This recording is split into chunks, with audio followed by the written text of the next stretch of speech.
2. Para fixarmos ideias e não divagar, principiamos por perguntar: em que lugar vos achais aqui? E como vos veríamos se tal coisa se fosse facultada?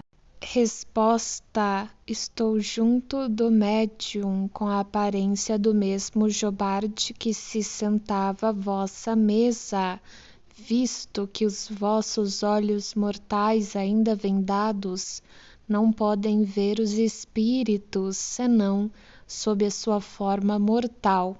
3. Podereis tornar-vos visível? No caso contrário, qual a dificuldade? Resposta: a disposição que vos diz respeito é que é toda pessoal. Um médium vidente ver-me-ia e os outros não. O vosso lugar aqui é o mesmo de quando assistieis encarnado às nossas sessões e que vos reservamos?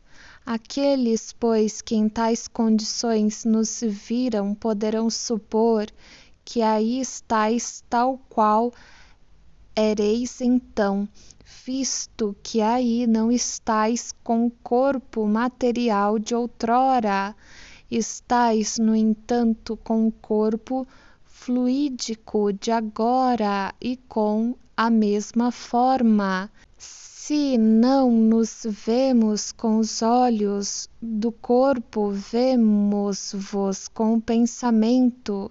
Se não podeis comunicar pela palavra, podeis pela escrita, com o auxílio de um médium. Assim, as nossas relações de forma alguma se romperam com a vossa morte e podemos entretê-las tão fácil e completamente como outrora. É assim precisamente que se passam as coisas? Resposta: sim, e há muito que o sabeis. Ocuparei este lugar muitas vezes, e mesmo sem o saberdes, uma vez que o meu espírito habitará entre vós. Nota: chamamos a atenção para esta última frase, o meu espírito habitará entre vós, que neste caso não é uma simples figura, porém realidade. Pelo conhecimento que o Espiritismo nos dá sobre a natureza dos espíritos, sabemos que qualquer um pode achar-se entre nós, não só em pensamento, mas pessoalmente com seu corpo etéreo, que o torna uma individualidade distinta. Um espírito tanto pode, conseguia temente, habitar entre nós depois de morto, como quando vivo, ou, por outra, melhor ainda, depois de morto, uma vez que pode ir e vir livre e voluntariamente. Deste modo, temos lima, multidão de comensais invisíveis, indiferentes, uns outros atraídos por afeição. E a estes últimos que se aplica esta frase: eles habitam entre nós, que se poderá interpretar assim: eles nos assistem, inspiram e protegem. 5. Não há muito que, encarnado, vos sentáveis nesse mesmo lugar. As condições em que ora o fazeis parecer-vos-ão estranhas? Qual o efeito da mudança de estado? Resposta: de modo algum se me afiguram estranhas as condições, porque o meu espírito desencarnado goza de lucidez perfeita para não deixar irresolutas quaisquer questões que encare. 6. Lembrai-vos de haver estado nas mesmas condições anteriormente. a última existência?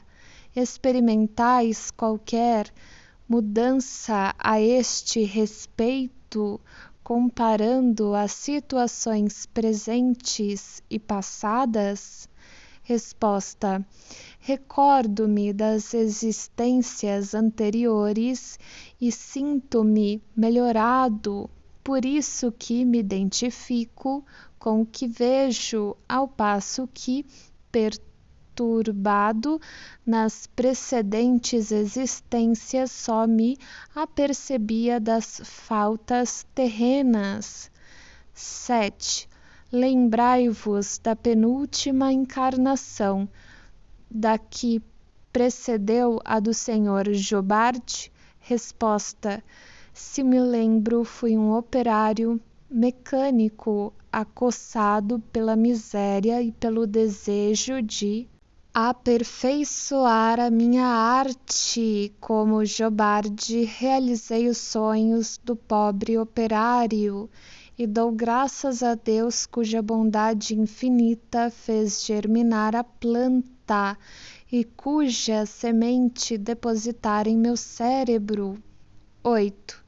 Já vos tendes comunicado em outra parte? Resposta: pouco me tenho comunicado em muitos lugares. Um espírito tomou-me o nome, algumas vezes estava eu perto dele sem que pudesse comunicar-me diretamente.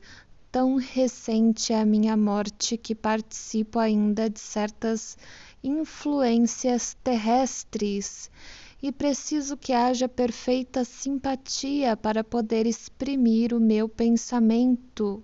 Em breve operarei incondicionalmente, mas, por enquanto, repito, não posso fazê-lo. Quando morre um homem um tanto conhecido, é chamado de todos os lados e inúmeros espíritos se dão pressa de apossar-se da sua individualidade. Eis o que comigo se tem passado em muitos casos. Asseguro-vos que, logo após o desprendimento, poucos espíritos podem comunicar-se, mesmo por um médium predileto. 9. Vedes os espíritos que estão aqui conosco? Resposta: vejo, principalmente Lázaro e Erasto. Depois, mais afastado, o espírito de verdade pairando no espaço. Depois ainda uma multidão de espíritos que vos cercam, solícitos e benévolos. Sede felizes, amigos, pois benéficas influências vos disputam as garras do erro. 10. Quando encarnado, compartilháveis da opinião emitida sobre a formação da Terra pela incrustação de 4 planetas que se teriam unido? Sois ainda da mesma opinião? Resposta: é um erro. As novas descobertas geológicas provam as convulsões da Terra e sua formação gradual e sucessiva. A Terra, como os outros planetas, teve sua vida própria, e Deus não precisou lançar mão dessa grande desordem que seria a agregação de planetas. A água e o fogo são os únicos elementos orgânicos da Terra. 11. Admitieis também que os homens pudessem cair num estado cataléptico por tempo ilimitado e que o gênero humano tivesse assim aparecido na Terra? Resposta: por ilusão de minha mente, que ultrapassava sempre o seu fim. A catalepsia pode ser longa, porém não indeterminada. Tradições, legendas exageradas pela imaginação oriental. Meus amigos, Muito tenho sofrido já com as ilusões que alimentaram meu espírito. Não vos iludais. A tal respeito, muito aprendi, posso hoje dizer-vos que a minha inteligência, apta para assimilar diversos e vastos estudos, guardará, no entanto, de sua última encarnação o pendor para o maravilhoso e místico, hauridos nas imaginações populares. Ainda agora pouco me tenho ocupado das questões puramente intelectuais, no sentido em que as julgais. E como poderia eu fazê-lo, deslumbrado e aturdido pelo maravilhoso espetáculo que me cerca?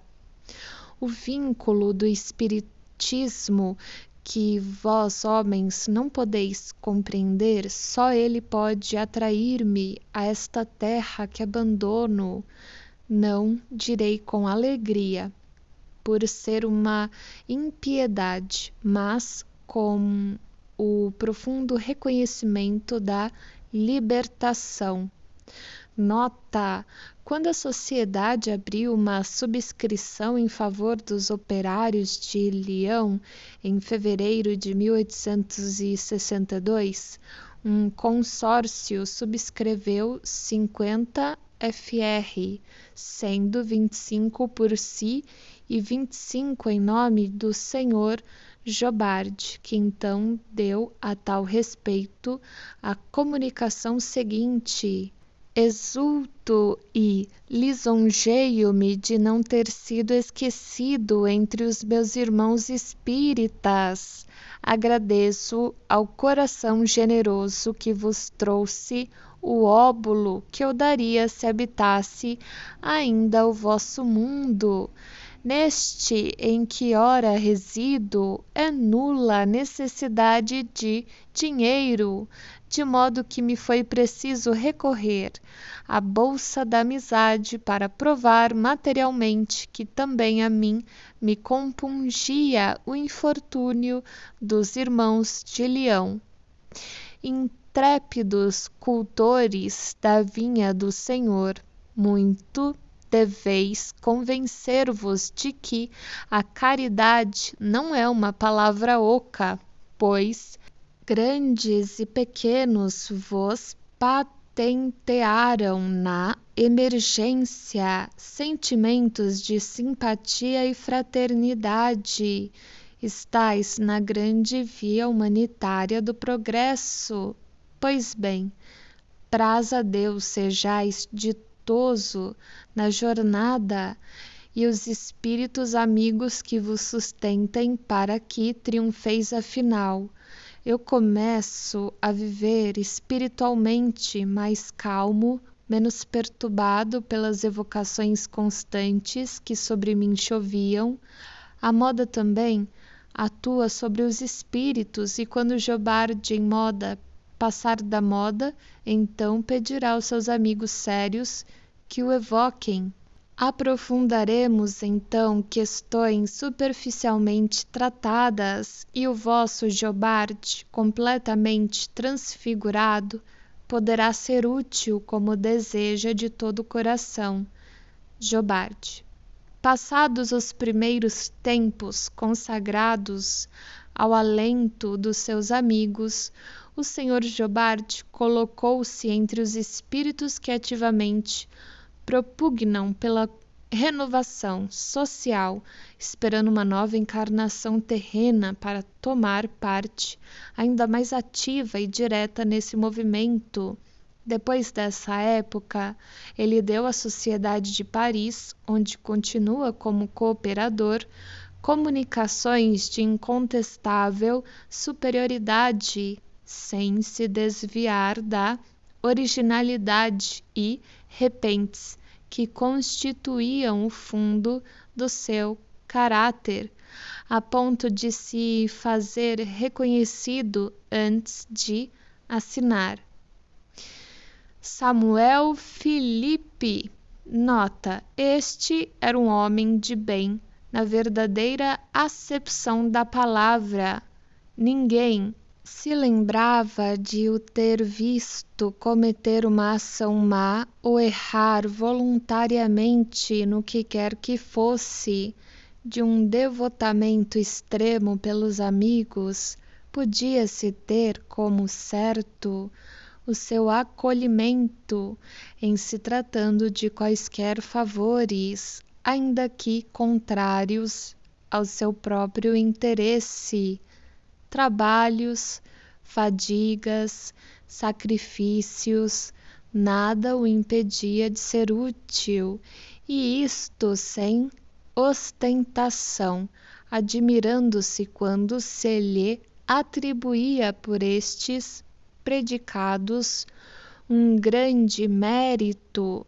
Jamais desprezou os que lhe fizeram mal, antes se dava pressa em servi-los, como se bem semelhante lhe fosse feito. Em se tratando de ingratos, dizia: não é a mim, porém, a eles que se deve lastimar, posto que, muito inteligente e dotado de natural vivacidade, teve na terra uma vida obscura, laboriosa e bordada de rudes provações. Podia-se comparar a essas naturezas de escol que vivem na sombra, das quais o mundo não fala e cujo brilho não se reflete na terra. Aurira no conhecimento do Espiritismo uma fé ardente na vida futura e uma grande resignação para todos os males da existência terrena. Finalmente, faleceu em dezembro de 1862, na idade de 50 anos, de moléstia atroz, sendo seu passamento muito sensível à família e aos amigos. Evocamo-lo alguns meses depois do trespasse. P. Tendes uma recordação nítida dos últimos instantes na vida terrena? Resposta: perfeitamente, conquanto essa recordação reaparecesse gradualmente. No instante preciso do desprendimento, eram confusas as minhas ideias.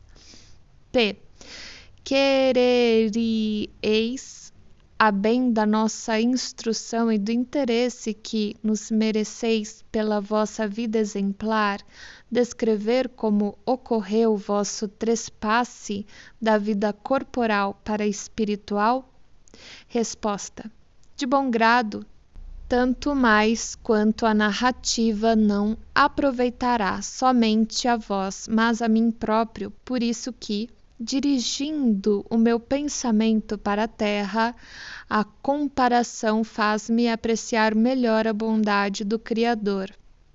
Sabeis que de tribulações provei na vida, entretanto, jamais me faltou coragem na adversidade, graças a Deus. E hoje felicito-me e ainda tremo ao pensar que tudo quanto sofri se anularia caso desfalecesse, tendo de recomeçar novamente as provações. Ó meus amigos, compenetrai-vos firmemente desta verdade, pois nela reside a felicidade do vosso futuro. Não é, por certo, comprar muito caro essa felicidade por alguns anos de sofrimento. Ah, se soubesseis o que são alguns anos comparados ao infinito, se de fato a minha última existência teve algum mérito aos vossos olhos, outro tanto não diríeis das que a precederam, e não foi senão a força de trabalho sobre mim mesmo que me tornei o que ora sou, para apagar os últimos traços das faltas anteriores.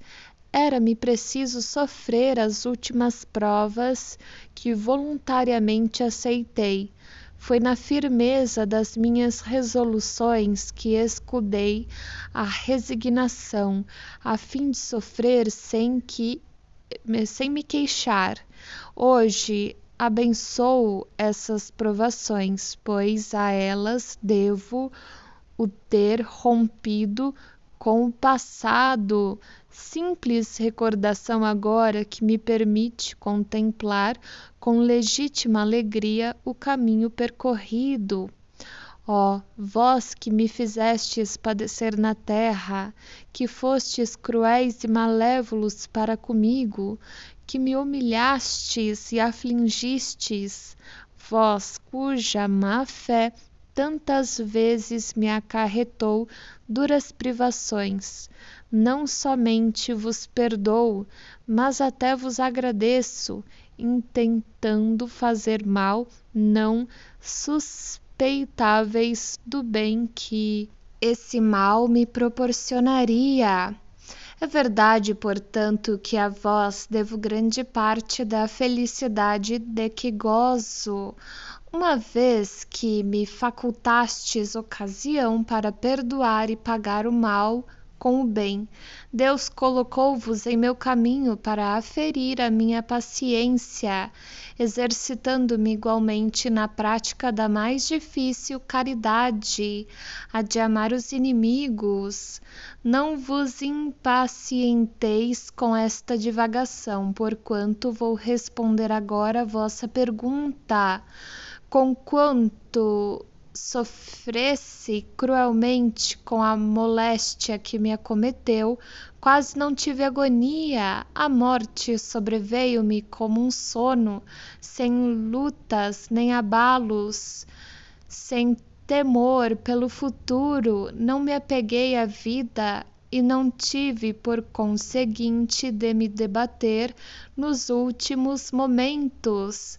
A separação completou-se sem dor nem esforço, sem que eu mesmo de tal me apercebesse. Ignoro que tempo durou o sono, que foi curto, aliás. Meu calmo despertar contrastava com o estado precedente. Não sentia mais dores e exultava de alegria. Queria erguer-me, caminhar, mas um torpor nada desagradável, antes deleitoso, me prendia e eu me abandonava a ele prazerosamente, sem compreender a minha situação, conquanto não duvidasse ter já deixado a terra. Tudo o que me cercava era como se fora um sonho. Vi minha mulher e alguns amigos ajoelhados no meu quarto chorando e considerei de mim, para mim, que me julgavam morto. Quis então desenganá-los de tal ideia, mas não pude articular uma palavra, e daí concluí que sonhava. O fato de me ver cercado de pessoas caras, de há muito falecidas, e ainda de outras que à primeira vista não podia reconhecer, fortalecia em mim essa ideia de um sonho, em que tais seres, por mim, velassem. Esse estado foi alternado de momentos de lucidez e de sonolência, durante os quais eu recobrava e perdia a consciência do meu eu. Pouco a pouco, as minhas ideias adquiriram mais lucidez. A luz que entrevia por denso nevoeiro fez-me brilhante e eu comecei a compreender-me, a reconhecer-me, compreendendo e reconhecendo que não mais pertencia a esse mundo. Certamente, se eu não conhecesse o Espiritismo, a ilusão perduraria por muito mais tempo. O meu invólucro material não estava ainda inumado e eu o olhava com piedade, felicitando-me pela separação, pela liberdade, pois, Se eu era tão feliz por me haver enfim desembaraçado, respirava livremente como quem sai de uma atmosfera nauseante, indizível sensação de bem-estar penetrava todo o meu ser. A presença dos que amara alegrava-me sem me surpreender, antes parecendo-me natural, como se os encontrasse depois de longa viagem. Uma coisa me admirou logo: o compreendermo-nos sem articular uma palavra. Os nossos pensamentos transmitiam-se pelo olhar, como que por efeito de uma penetração fluídica. Eu não estava, no entanto, completamente livre das preocupações terrenas, e como para realçar mais a nova situação, a lembrança do que padecera me ocorria de vez em quando à memória. Sofrera corporal e moralmente, sobretudo moralmente, como alvo que fui da maledicência, dessas infinitas preocupações mais acerbas, talvez que as desgraças reais, quando degeneraram em perpétua ansiedade. E ainda bem não se desvaneciam tais impressões. Já eu interrogava a mim mesmo se de fato delas me libertara, parecendo-me ouvir ainda umas tantas vozes desagradáveis. Reconsiderando as dificuldades que tanto e tantas vezes me atormentavam, tremia e procurava, por assim dizer, reconhecer-me, assegurar-me que tudo aquilo não passava de fantástico sonho. E quando cheguei à conclusão, a realidade dessa nova situação foi como se me aliviasse de um peso enorme. É bem verdade, dizia, que estou isento desses cuidados que fazem o tormento da vida, graças a Deus. Também o pobre, repentinamente enriquecido, duvida da realidade da sua fortuna e alimenta por algum tempo as apreensões da pobreza. Assim era eu. Ah, pudesse os homens compreender a vida futura, e que força, que coragem esta convicção não lhes daria na adversidade! Quem deixaria então na terra de prover e assegurar-se da felicidade que Deus reserva aos filhos dóceis e submissos? Gozos ambicionados, invejados, tornar-se-iam mesquinhos em relação aos que eles desprezam. Esse mundo tão novo e comparado ao qual nada vale o nosso, bem como os numerosos amigos que nele reencontrastes, fizeram-vos esquecer a família e os amigos encarnados? Resposta: se os tivesse esquecido, seria indigno da felicidade de que gozo. Deus não recompensa o egoísmo, pune-o. O mundo em que me vejo pode fazer com que desdenhe a terra, mas não os espíritos nela encarnados. Somente entre os homens é que a prosperidade faz esquecer os companheiros de infortúnio. Muitas vezes venho visitar os que me são caros, exultando com a recordação que de mim guardaram. Assisto às suas diversões e, atraído por seus pensamentos, gozo se gozam ou sofro se sofrem.